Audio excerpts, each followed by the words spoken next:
नमस्कार, मी श्री आर्य नवेकर. मी आज तुमच्यासमोर उद्धव या मात्रावृत्तातील माझी आणखी एक कविता सादर करणार आहे.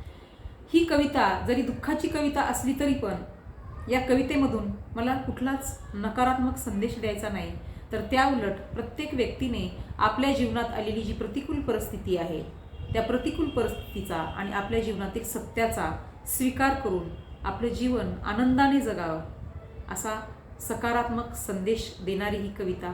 कवितेचं शीर्षक आहे मी दुःखासोबत जगते. मी दुःखासोबत जगते मज उणे कशाचे नाही. मी दुःखासोबत जगते मज उणे कशाचे नाही. मी मजेत रडते झुरते मी सुखास भावत नाही. मी मजेत रडते झुरते मी सुखास भावत नाही. मी उसंत घेण्यासाठी सावलीस शोधत नाही. मी उसंत घेण्यासाठी सावलीस शोधत नाही. मी चटके सोसत जगते मज तमाव्यथांची नाही. मी चटके सोसत जगते मज तमाव्यथांची नाही. त्या कातर सायंकाळी मज डोळे भरून येते. त्या कातर सायंकाळी मज डोळे भरून येते. तुझं आठवणींचे पक्षी मग थव्या थव्यांनी जमती. तुझं आठवणींचे पक्षी मग थव्या थव्यांनी जमती.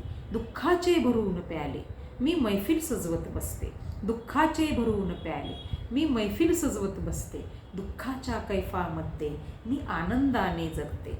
दुःखाच्या कैफामध्ये मी आनंदाने जगते. विरहाच्या हिंदोळ्यावर मी मजेत झोके घेते. विरहाच्या हिंदोळ्यावर मी मजेत झोके घेते.